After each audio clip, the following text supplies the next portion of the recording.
2-year terms. There are currently 83 Republicans, 67 Democrats, and Speaker of the House is elected from within the body. House session begins the second Tuesday in January, odd-numbered years, and it lasts until the last week in May or first week in June. Special sessions may be called. They last a maximum of 30 days. District 12 has been redrawn. It now includes all the following counties: Grimes, Madison, Robertson, Walker, and Washington, and a portion of Brazos County. So let's get started. Opening comments first to Ben Bias. Thank you, Scott, and thank you, League of Women Voters. My name is Ben Bias. I'm running for state representative in District 12. My hometown is Huntsville, Texas, home of the Bearcats, national champions, and I'm glad to be here at the Texas A&M campus. My grandfather, we used to drive by here and stop. He was a 34 graduate of Texas A&M, and this is hallowed ground for us. So anyway, my vision for this district is expansive. The question was asked early, what is your vision for the Brazos County and what is your vision? Well, Interstate 14 is a big issue. It goes through Huntsville, Texas. It's going to go through here. I have over 40 years of experience in economic development, real estate, investment, and I have a lot of experience with TxDOT. They took my office building recently to expand Interstate Highway 45. Oh, wow. Can't be a storyteller right now. Do that later. Opening comments have been of I Giselle. didn't see that. Okay. You didn't tell me that. Well, good afternoon. It is a pleasure to be with you, and I want to thank the League of Women Voters for putting this on and giving people the opportunity to see all the candidates in these runoff elections in Brazos County. It's an important time.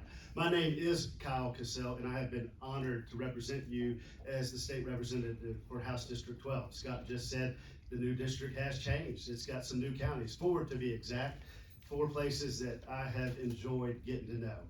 My wealth of knowledge and experience I've gained over the last 5 sessions is paramount in this new upcoming session. Infrastructure is going to be the focus. Speaker Phelan has counted on that. My wife and I have been in this district and raised 2 wonderful kids and couldn't think of a better place to live. So as I look out there and see so many friendly faces and friends, thank you for taking the time on a Sunday afternoon while we raise money to beat MS at Kyle Field. An incredible day here at College Station. God bless. I'll stay with you. We've discussed ARPA money. Texas has got a pile of it.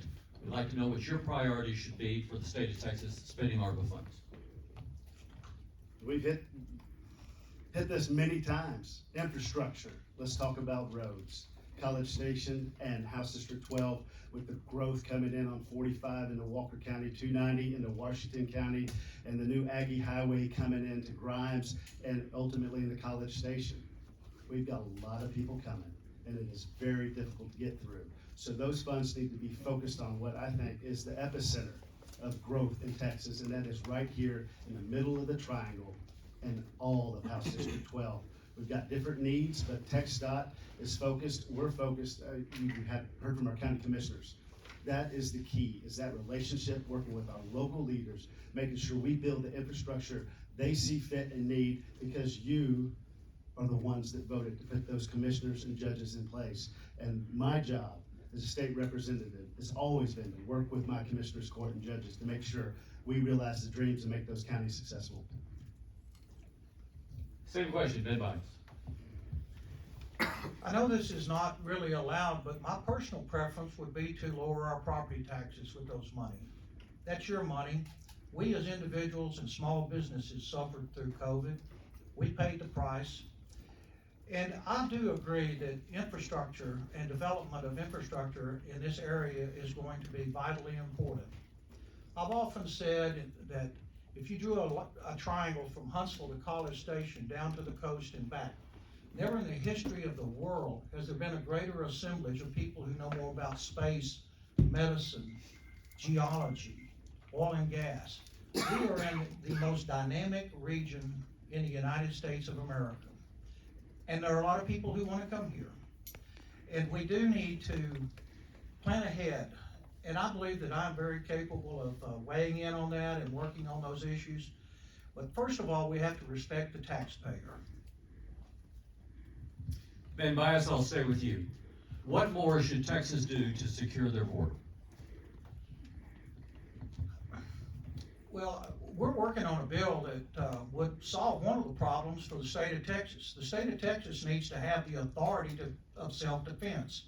Currently, the Biden administration is prohibiting us. They're threatening our law enforcement people if we stop illegal border crossers. I believe the first thing we need to do is give the authority through legislation to create a deportable offense for Texas. And Texas needs the right to protect itself. I will be working with the Texas delegation and hopefully other delegations to Washington, D.C. early when we have a new Congress, and ask them to be assured and to make Texas and the rest of the states assured that we have the right of self-defense. I believe our border is being overrun, and narco-terrorists are bringing fentanyl into our state and our nation at an alarming rate in quantities big enough to kill every American. This is job one. Same question, Kyle Cassell. The security of our citizens of this state is job number one. Since 2013, I've had the opportunity to fund border security. We can sit here and blame the federal government all day, but it is our back door and it is our responsibility. The people of South Texas need to feel protected. The people interior of the state of Texas need to be protected. We're sending our men and women down there to secure the border. They are working on 2-week shifts, coming 1 week off and going back. Our local law enforcement is depleted because their DPS colleagues are on the border every other week. We've got to figure out how to take care of the men and women that support us and provide that safety net while the federal government is not doing that. So with that being said, we've got to implement more technology with these dollars that we keep allocating to protect until the federal government realizes we have a problem on the border.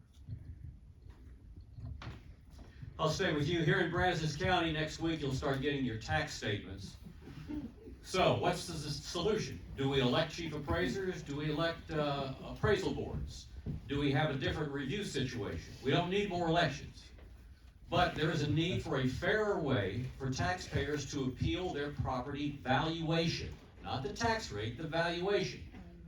What ideas do you have as far as changing that situation so we don't have to end up with arbitration and then a district court battle? Well, Scott, well stated. We do need a group of appraisers, a board that we can go to, that everybody has the opportunity to sit down and visit with about their property taxes.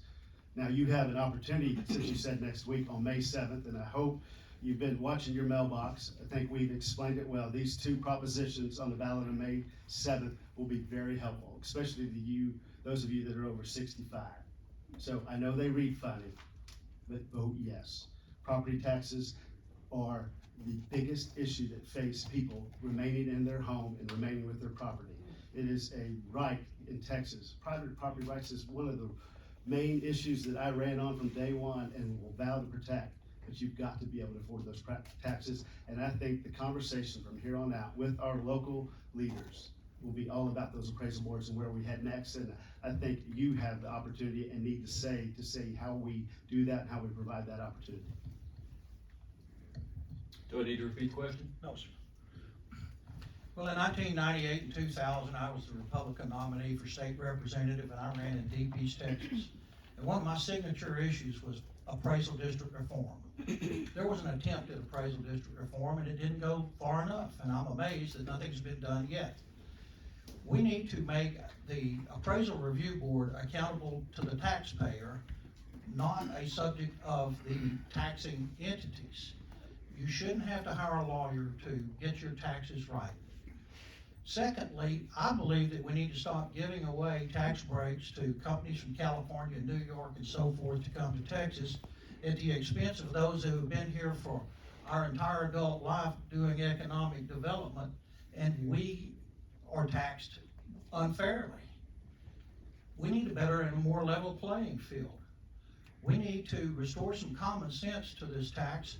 And I'm from Huntsville. We pay a lot of taxes because we have a lot of state and federal institutions, just like College Station. As Kyle Cassell mentioned, there are two propositions next Saturday for the constitutional change. Proposition 1 would amend the Constitution to allow disabled and elderly homeowners to receive benefits from the 2019 property tax reduction and other homeowners receive. This amendment would result in freezing their tax rate at a lower rate. The proposed number 2 would increase the amount of the reduction from $25,000 to $40,000, and that could lower homeowners' annual property tax bills. But in both cases, the law related does not find a way for us to reimburse school districts for the revenue that's lost. What would your proposal be? Well, I support the 2 amendments. They're a step in the right direction, but they're certainly not a panacea for the problem. The problem is we're going to face extraordinary inflation, and then I'm afraid that we're going to have deflation. And your property taxes will not go down as fast as they go up. And at the rate of spending is incredible. And I think one of the key things is to find the state and federal unfunded mandates that are imposed on our counties, our cities, our schools, and rob our teachers of time to teach, and our counties of their valuable resources in your money. Eliminating state and federal unfunded mandates will go a long way. A teacher's day has almost 3 hours a day spent in compliance. And if you took that 3 hours away from me as a small businessman and told my employees they have to do all of this, I'd go broke. And if you multiply 3 hours a day times every teacher's salary in Texas, it's the largest waste of money in America. Kyle Cassell, same question.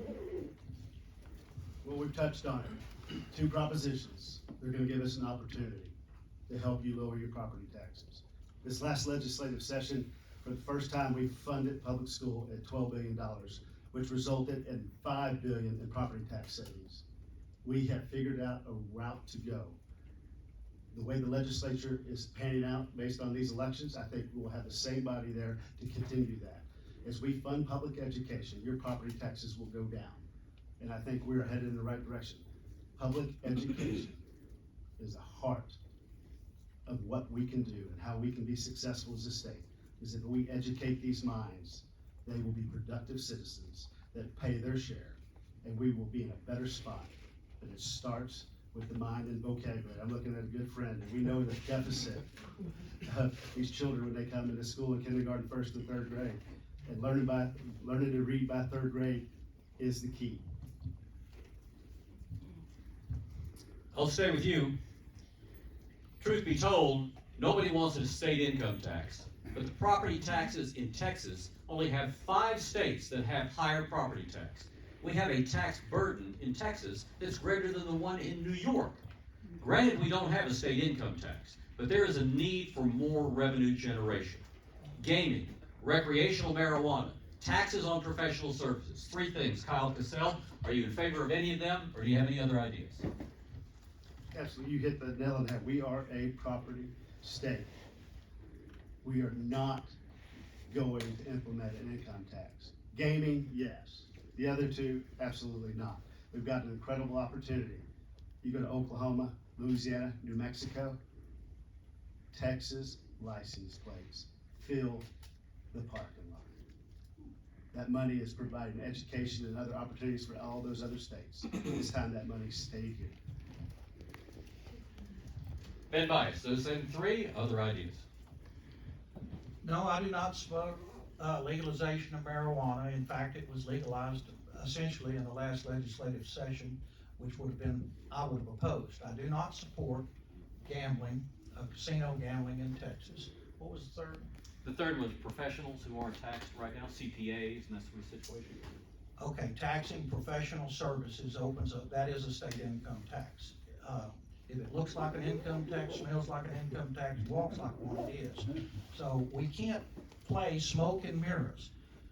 The problem is that we need to be more efficient. Let me ask you, we looked at the Florida law on teachers' control of the classroom, teacher authority.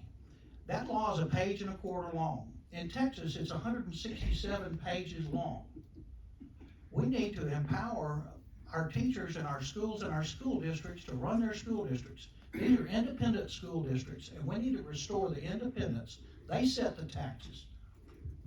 That's our next question. What option, I'll stay with you, Ben Bias, what option should parents of school-aged children have when it comes to their child's education? Well, I am for school choice. What does that mean? That means like in Mumford, Texas, Mr. Bainski runs a very successful school district up there with no taxes and no debt. He uses the state's per diem to educate children. Guess what? It's one of the fourth most highly performing school districts in Texas. Children from various school districts around the area send their kids to that school at their choice. And so I believe that we can make our public education system far more efficient and far more competitive and save the taxpayers a lot of money. And then I believe that parents and teachers and school districts will thrive and deliver the education that we're paying for. COVID has taught us that we cannot ignore this issue again. Kyle Cassell, same question. The legislature has two priorities: a balanced budget and provide the best public education it can. Families have school choice. You have the opportunity to homeschool. You have the opportunity to go to charter school. You have the opportunity to go to a private school. But in the legislature, it is our responsibility to provide the best public education we can. Old House District 12 had 32 independent school districts. And you take out Waco Midway and College Station, they were all 90% poverty. Unique places. These rural schools, 1, 2, and 3As, do an incredible job with the amount of resources and money that they do have at their fingertips. Most superintendents push a broom, drive a bus, coach, and tutor. It's a tough situation. And they don't have options for school choice unless they drive 80 or 90 miles to a private public school. But a private school does not want the state dictating how their curriculum works. Kyle Cassell, do you have a question for Ben Bias? Yes, sir. Okay, there's a microphone. Thank you. You're on the record saying that you believe corporate welfare is a necessary evil, and you push the city of Huntsville for taxpayer subsidies to benefit your own business. Can you explain why you support the government using tax dollars to pick winners and losers in private businesses? Thank you. You obviously don't understand the issue. I went to the City Council of Huntsville because I was bringing Hobby Lobby to Huntsville in a building that had been vacant. And they had given millions of dollars to a developer from Houston to subsidize a development that was competitive with me. I've been in Huntsville paying taxes for 40 years. And if you'll go read the tape and quit misrepresenting the record, then you would see that I was saying you should not be giving money to out-of-town developers and foreign interests at the expense of the local taxpayer. That is grossly unfair, and that is part of the problem why your taxes are so high. I pointed that out, and I'm proud that I did. Question for Kyle Cassell. Okay, Mr. Cassell, you say that I am telling a lie. You have, if this wasn't a public debate, have slandered me. I have focused my entire campaign on the record. And for example, and I have the record here in front of me, and I'll lay it before you. House Bill number 3871 in the 87th regular session. It says Arthur, Cassell, Johnson, Julie, Larson, Huberty. That bill was a bill to extend Obamacare and Medicaid, and would have forced Texas into the Affordable Care Act through Medicaid extension.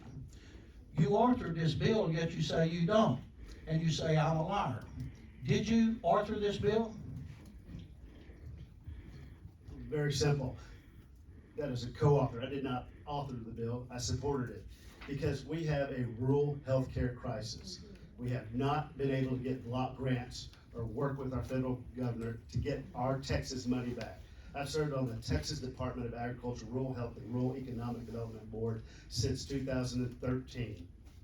Both ag commissioners put me there. We work with rural hospitals trying to find dollars. As these rural communities fight for their lives, we're trying to close their schools now. We're going to close their hospitals. No primary care. In Marlin, Texas, you can go to their hospital, get aspirin, and wait until there's a vehicle available to take you to Waco. That's unacceptable. telemedicine. We've got incredible opportunities with technology that are coming forward, and the legislature is focused on that with our rural broadband. We're moving forward. But Texas deserves a Texas solution, and we're gonna find it. And that bill was one way to have a discussion and opportunity for all 150 members of the legislature to weigh in. Time for closing comment, you can start. To the League of Women Voters, on a Sunday where Aggie Land is fighting MS, thank you for your engagement and enthusiasm to come out and listen to the candidates in the runoff. These elections are important. We didn't touch on election integrity and all those other things we talked about, but we need people to get out and vote. And you are here in this audience. You've heard all the candidates, and you've got yet more to come. So I empower you to get out and get your family and friends out to vote. It is one of the most incredible fundamental rights that our forefathers gave us. So God bless you for your passion for being here today, because there's a lot of people across the street that aren't paying attention to what's going on in local government. And you all are, and your friends look up to you. God bless you for being engaged in politics, because you have a say when you vote.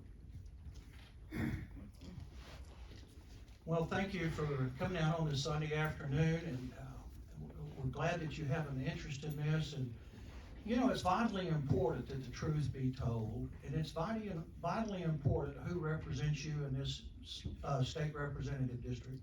There's approximately 220,000 souls that we'll represent. Unfortunately, there'll probably be 10 or 15,000 people decide between Mr. Cassell and I. Your efforts to get out the vote are critical. I believe that I am most uniquely qualified to represent this district because I'm a lifelong businessman, a lifelong conservative dating back to the Ronald Reagan days.